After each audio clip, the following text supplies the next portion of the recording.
Hello guys, welcome back. അപ്പം കൊടൈക്കനാലിൽ വന്ന് നമ്മൾ റൂമിൽ ചെക്ക് ഇൻ ചെയ്യുന്ന വീഡിയോ ഞാൻ പാർട്ട് 1 ആക്കി അപ്ലോഡ് ആക്കിയിട്ടുണ്ടായിരുന്നു.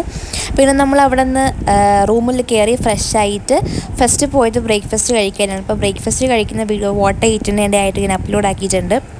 അപ്പം കാണത്തിലാണെങ്കിൽ പോയിട്ടൊന്ന് കാണുക. പിന്നെ അതിനുശേഷം നമ്മൾ പോയിട്ടുണ്ടായിരുന്നത് പൈൻ ഫോറസ്റ്റിലേക്കാണ് കേട്ടോ. അപ്പം ഫാമിലിയും ഫ്രണ്ട്സായിട്ടൊക്കെ നിങ്ങൾക്ക് വരാൻ പറ്റിയൊരു മസ്റ്റ് വിസിറ്റ് സ്പോട്ടാണ്. അപ്പോൾ പിന്നെ നമ്മുടെ സ്കൂളിൽ നിന്ന് മാത്രമല്ല, വേറെ ഒരുപാട് സ്കൂളിൽ നിന്നും, ഒരുപാടല്ല, വേറെ 1-2 സ്കൂളിൽ നിന്നൊക്കെ ടൂർ ഉണ്ടായിരുന്നു ഇവിടെ.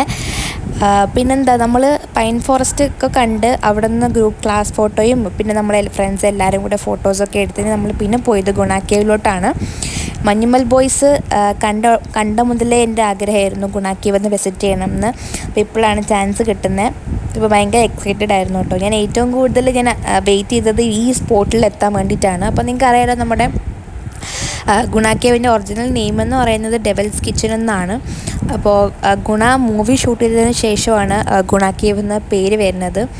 2006 കൊച്ചിയിൽ നിന്ന് ഒരു ഗ്രൂപ്പ് ഓഫ് ബോയ്സ് ഇവിടെ ടൂറിന് വരുന്നതും അതിലൊരാൾ ഈ കേവിൽ വീഴുന്നതും പിന്നെ ഫ്രണ്ട് ഹെൽപ്പ് ചെയ്യുന്നതും ഒക്കെ. ആ ഒരു കേസ് മാത്രമാണ് കേവിൽ വീണ ആൾ രക്ഷപ്പെട്ടതായിട്ട് റിപ്പോർട്ട് ചെയ്തിട്ടുള്ളത് കേട്ടോ. അതിനുശേഷം അവിടെയുള്ള ഹോൾസും കേവ്സൊക്കെ മെറ്റൽ ഗ്രിഡ് വെച്ചിട്ട് ക്ലോസ് ചെയ്തിട്ടുമുണ്ട്. ഏറ്റവും മുകളിൽ നിന്ന് നോക്കുമ്പോൾ ഇങ്ങനെയായിരുന്നു കാണുന്നുണ്ടായിരുന്നത്, ഫുള്ള് വൈറ്റ് ആയിരുന്നു. പിന്നെ അതിനുശേഷം നമ്മൾ കോക്കേഴ്സ് വാക്കിനായിരുന്നു പോയത്. അടിപൊളി സ്പോട്ടാണ്, നമുക്കിങ്ങനെ ഒരുപാട് വ്യൂസൊക്കെ കണ്ടിങ്ങനെ നടക്കാൻ പറ്റും.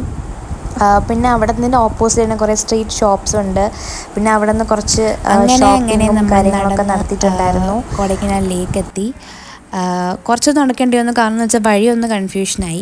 പിന്നെ നമ്മൾ കുറച്ചും കൂടെ ഫ്രണ്ടിലോട്ട് നടന്നപ്പോൾ വീണ്ടും സ്ട്രീറ്റ് ഷോപ്സ് ഉണ്ടായിരുന്നു. അങ്ങനെ അവിടേക്ക് ഒന്ന് കറങ്ങി കുറച്ച് ചോക്ലേറ്റൊക്കെ മേടിച്ചു. പിന്നെ അതിന് ശേഷം നമ്മൾ തിരിച്ച് റൂമിലേക്ക് വന്നിട്ടുണ്ടായിരുന്നു കേട്ടോ. പിന്നെ നമുക്ക് അവിടെ ക്യാമ്പ് ഫയർ സെറ്റ് ചെയ്തിട്ടുണ്ടായിരുന്നു. അങ്ങനെ അവിടെ കുറേ നേരം ടൈമൊക്കെ സ്പെൻഡ് ചെയ്ത് പിന്നെ ഫുഡ് കഴിക്കാൻ വേണ്ടിയിട്ട് പോയിട്ടുണ്ടായിരുന്നു. അപ്പോൾ അത്രേ ഉള്ളൂ.